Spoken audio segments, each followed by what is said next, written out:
So hi everyone, we are here for the press conference of Waiting for the Out, and I'm very pleased to welcome Dennis Kelly, the creator of the show, Jeannette Nordhal, the director, and Stephen Wight, the actor playing the role of Lille in Waiting for the Out. My first question is for you, Dennis, because this show is an adaptation of a book from Andy West. How did you discover it, and why did you want to adapt it for television? They basically Sister Pictures, who I'd worked with Jane, who runs Sister Pictures, before I did a series probably about 10 years ago called Utopia, and I did it with her. And we always talked about doing something together again. And she brought me the book, and it just coincided with the time when I was interested in finding a way to talk about masculinity that was neither about toxic masculinity, but also wasn't about, wasn't a bunch of men whinging about how hard things are for men these days. You know what I mean? I thought there are these two extremes, and in the middle there are most men. And I just wanted to find a way to talk about that. And so when I read the book, I thought this is perfect. I mean, I was attracted to the book because it's a great book. I mean, the characters in the book are brilliant. And Andy gives you tons and tons of these characters in a very short space of time. So, I love the book. And Jeannette, how did you get involved in the project? And I wanted also to know how you handled the scenes in prison, since there are a lot of prison dramas nowadays, and sometimes with some cliches. Were there things you wanted to avoid, for example? I was sent the scripts. At that moment, I was actually talking to my agent about I didn't have time to do any TV because I was finishing up a film, and my agent called and said, "I have these scripts. I think you should read them." And I said, "I don't have time. I don't have time to read anything." And he's like, "I really think you should read it." And I read the first 3 scripts, and I just thought, "This is amazing. I have to do it." I was very, it's for me, it felt like a lucky moment in my life to be sent these things. You sit there and and something so amazing comes in through your door. So I felt very lucky, and we started having conversations with Dennis and with Sister, and I was attached to the project. And I think one of the reasons why I was very attracted to it was because it is a very different prison drama. It is like nothing else, and it was like nothing that I had ever seen before. I think what I really, really loved about the scripts and about the book is that there's this truthfulness in it. And I'm not talking about truthfulness in a social realism kind of way, but in a human, the human truth, which is an abstract thing. But for me, it resonated. I think it wanted to say something. It had pure heart. It felt like a story that needed to be told. And it didn't run towards cliches, like it didn't go to everybody who was in prison. It didn't go into the darkness and into the crime and the knife stabbing and all of those things. It went, okay, so what is it actually like? What is it being just extremely bored? And what is it like discussing life through these people and through these eyes? What is it like discussing freedom and luck and something that's extremely profound for not only prisoners, but just everybody as human beings? So, it was, I think at the heart of it, I didn't really have to come in and do anything original to it, because I think the heart of it is so extremely original in itself. Stephen, what drew you to this role? So you play Lee, who is Dan's brother. Yes. So Dan is the philosopher teaching in prison. You're his brother. You have a kind of a history. Yeah. Yep. What did you find interesting in this character? And obviously this relationship, very special relationship he has with his brother. I think when I first read the script, first I was excited because it's Dennis, and I was excited to be sent that script. And my initial response to the character was one of, it brought about a sense of anxiety within me when I was reading it, because I thought that Lee, as an ex-addict, was going to relapse, and the pressures of becoming a new father, and there was a lot going on in this man that I felt, as objectively I was reading it as an actor, that I was labelling him of the labels that society would put on him.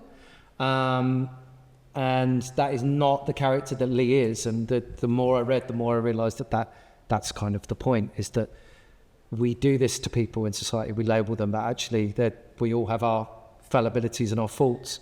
And that is the connection between Dan and Lee, that they are imperfect humans, as we all are, and the relationship that they have is that they're trying to support one another, but they're incredibly close, they're incredibly tight, but like waves coming into the shore, that it's, you know, sometimes they come close in and sometimes they go out, and they can be very mean to one another, but in an instance they can be incredibly loving to one another.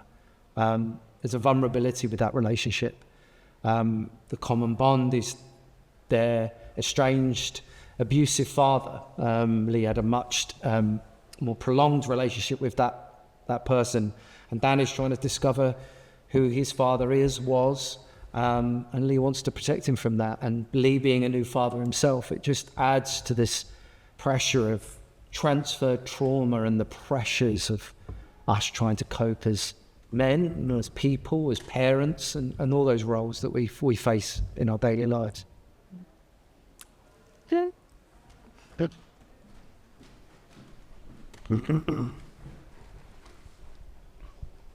Hello, everyone. Okay. Thank you for this show, which is very interesting. I have a simple question. Was it enjoyable to play, or was it as hard as what the story tells? For me, on acting, for you as an actor, or for you as a writer, as a director? I've got to say I had a hell of a lot of fun. It was great. I think from the moment I was incredibly excited when I was offered the role after auditioning, because of the people involved, and then once I met Josh, I knew that it rarely happens. Kind of any art is alchemy, and very rarely have I connected with an actor so quickly. And Jeannette is a genius and one of the best I've worked with. And for me, every day, every part of the process was just joyous and great. And yes, there are a lot of complexities, but actually there is the joy of creating the art and presenting it. It never felt difficult. It might be challenging, but it never felt difficult. I found it extremely playful. It was a joy to work with. It was the cast was fantastic. I mean, incredible cast. And I think what we did, I think we were able to create a space where we played with it, and where we explored different emotions, and we always put the characters first. I think that's something we talked about a lot. It's always about the characters. It's always about bringing them forward. So I think my biggest task was trying to, I think to get the heart from the book and the heart from Dennis's writing into all of these actors. And I think to be able to do that, you need to create a space where you actually enjoy yourself.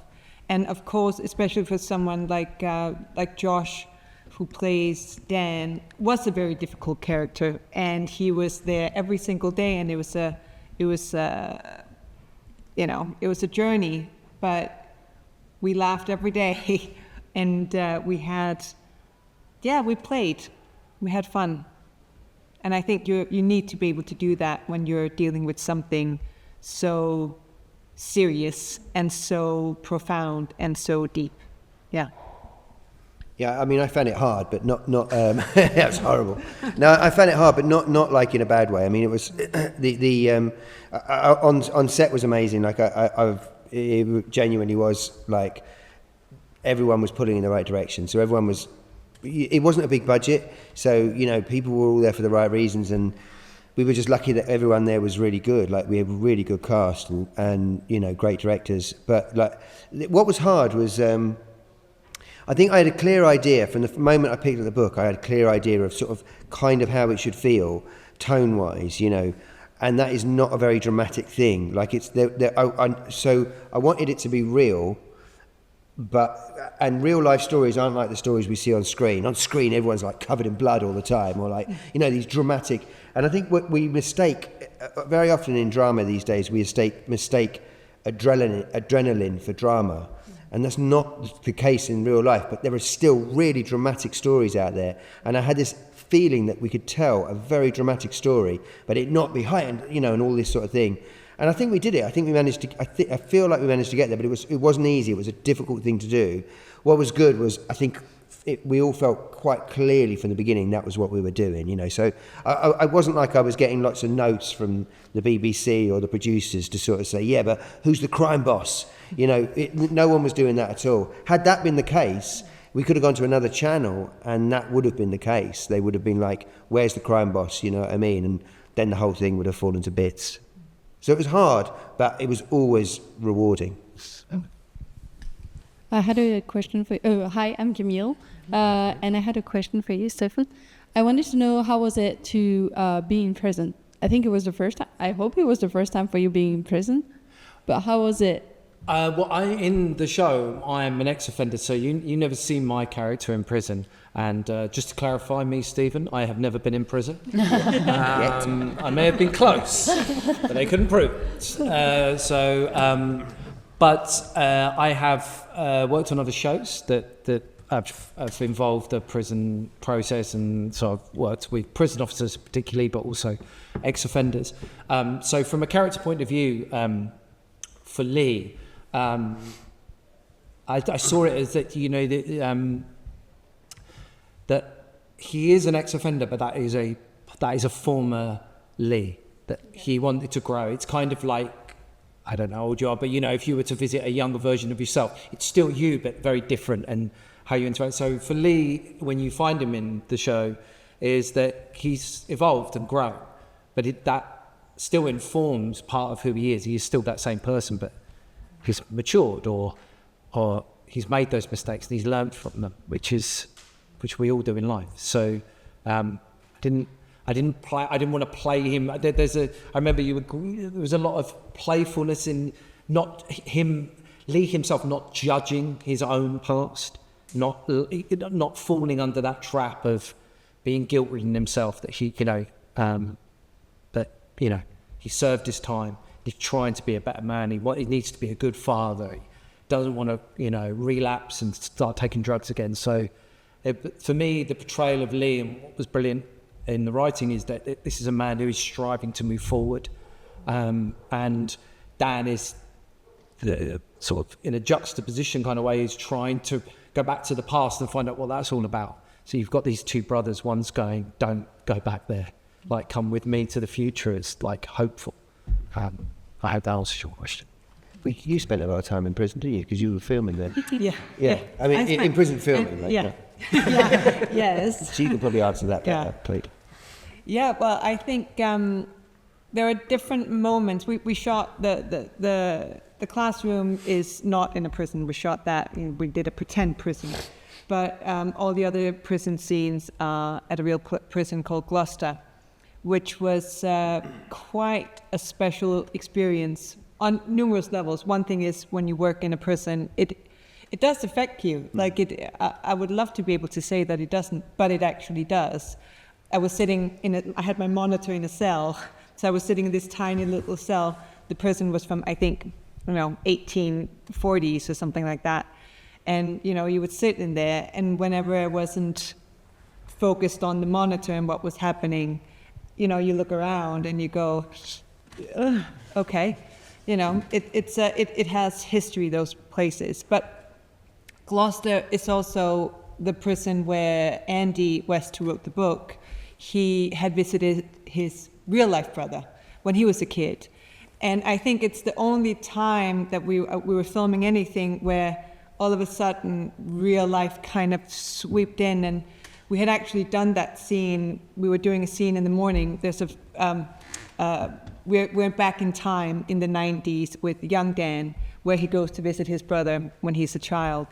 And the location where we filmed in was the exact spot where Andy actually went to visit his real life brother. And we didn't know that. I didn't know that. I hadn't chosen the location because of that. And Andy came to visit, and that felt quite like it's like, okay, this is it's larger than my fictional world of, it felt very, it was quite a special day.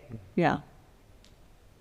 The thing about, sorry, just to jump in, but the thing about Andy as well is like, that's what he does. I mean, it's the moments like that remind you that he's a real person. These are real lives. And Andy's teaching in prison this week. Like, I spoke to him this week, and he's going into prisons and he's teaching, And the funny thing about going into prison, we went in with him a few times. He'd bring us in to sort of, he'd view his lessons. And the thing that I remember most is the feeling of going through a door and it locking behind you. There's no door in prison that doesn't get locked.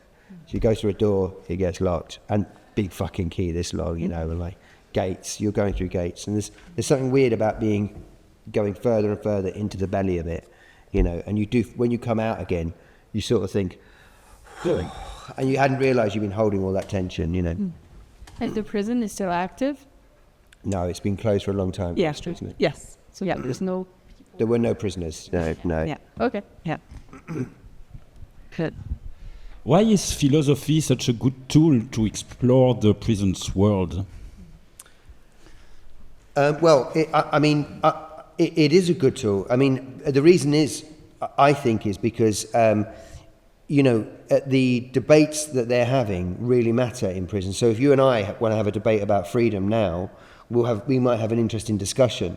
But if you're having that debate and you're in prison, that debate really matters. You're at the very pointy end of all of these philosophical debates. Philosophy isn't can't say philosophy. Fucking hell.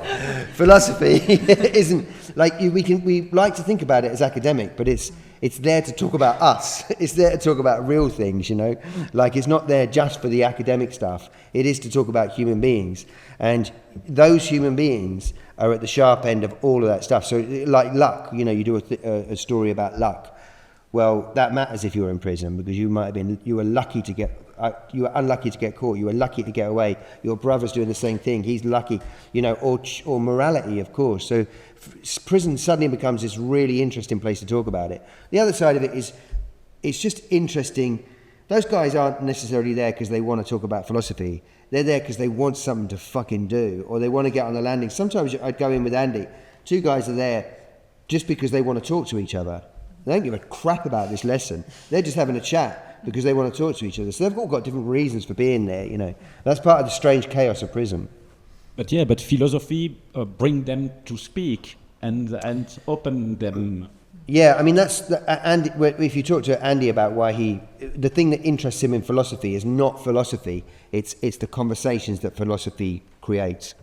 I think there's also, I see it as that you probably got more time to think in an environment such as that. And I think it's kind of like you get your gym time to go and work out physically.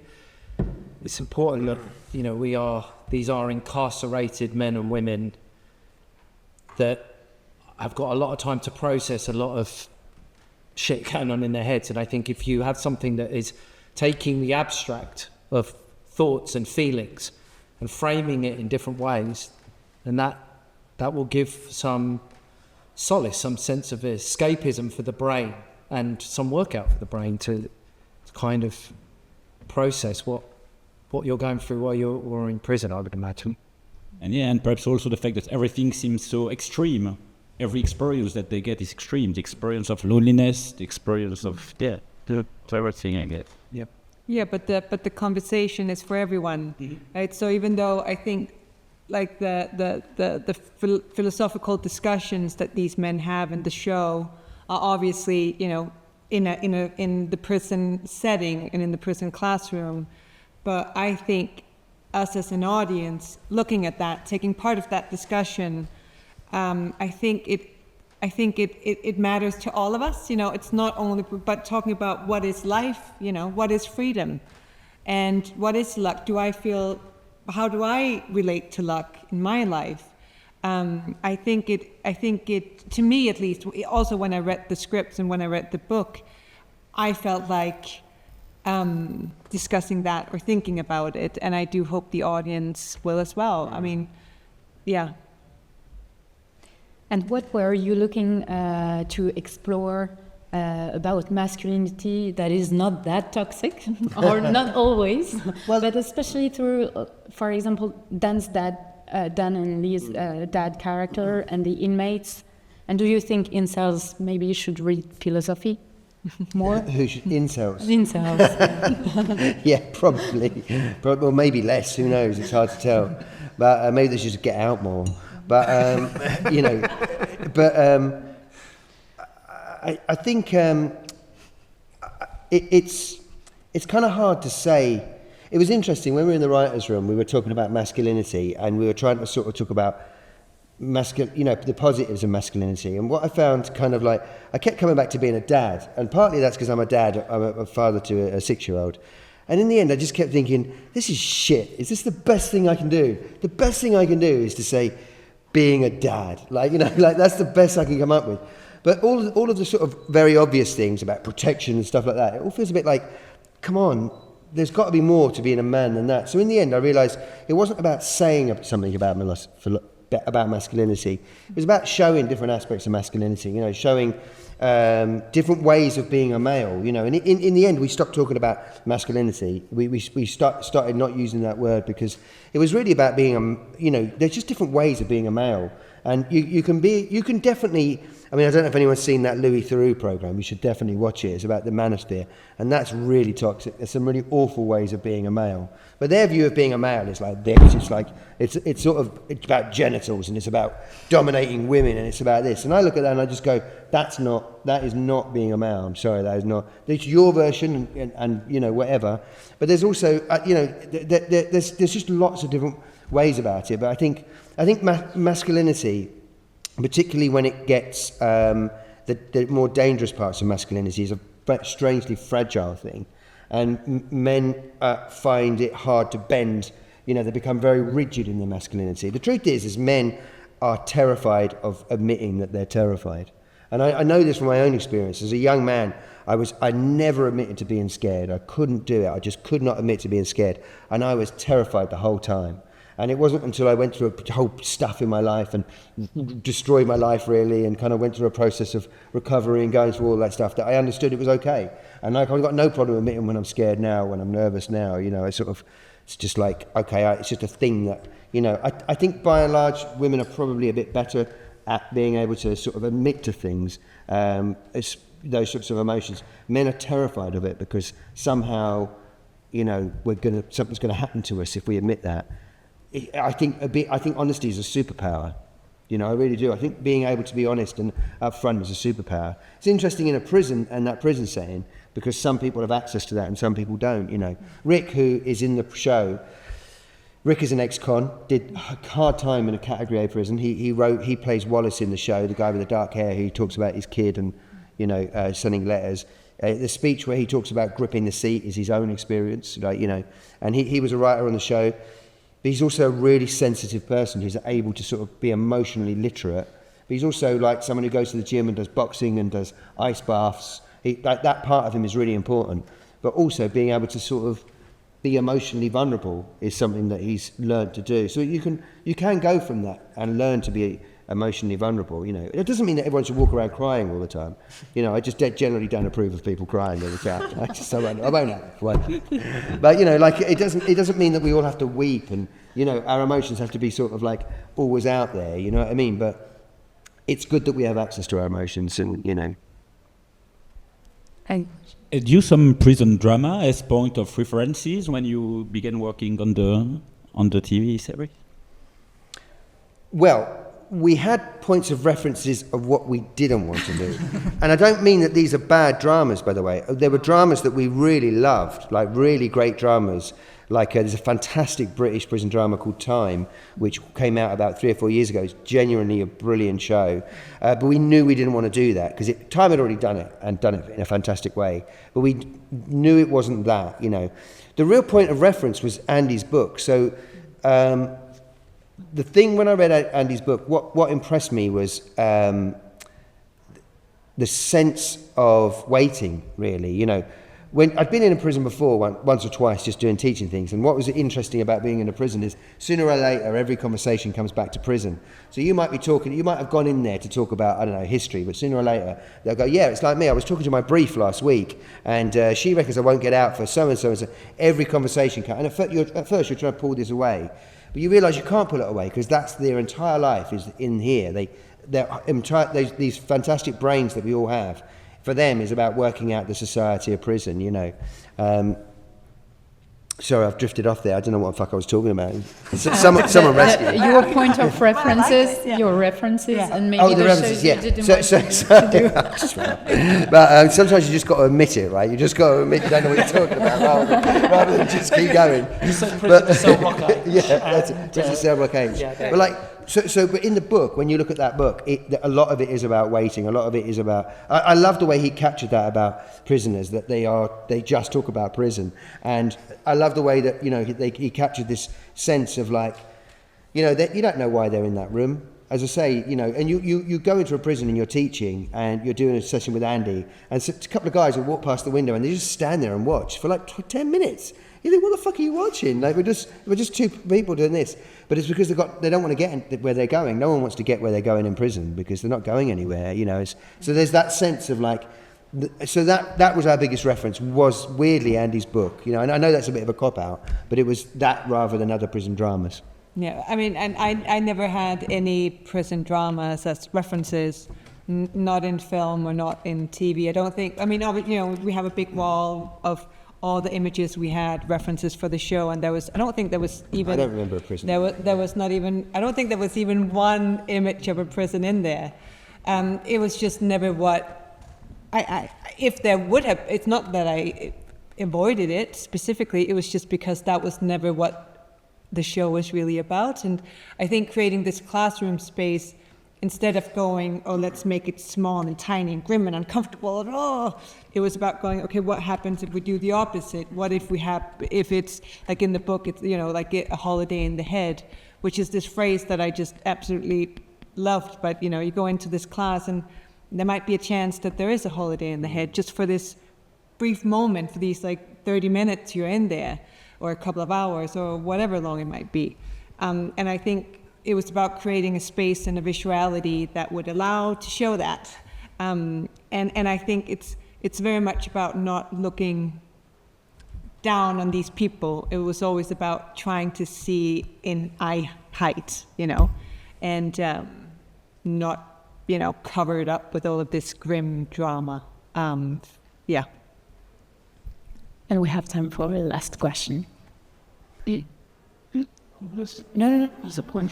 I just wanted to know, so the show is based on the book, but I wanted to know if Andy had a word to say about some stuff you filmed and stuff, like if you had a word in the production in general.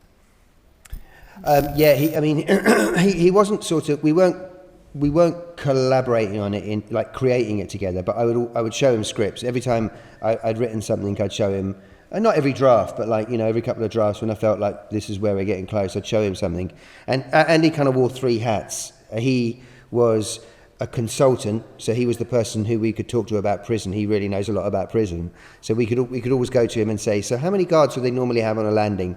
And that was really useful to us.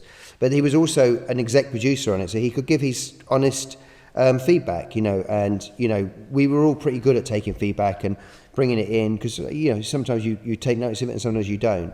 But then he's also the person who the character is based on. That was the trickiest thing, because there were things that our character does that Andy doesn't do, and there's things that our character desires and wants and is interested in that Andy is not interested in. Andy's relationship with his father, he has no interest in getting to talking to his father ever again.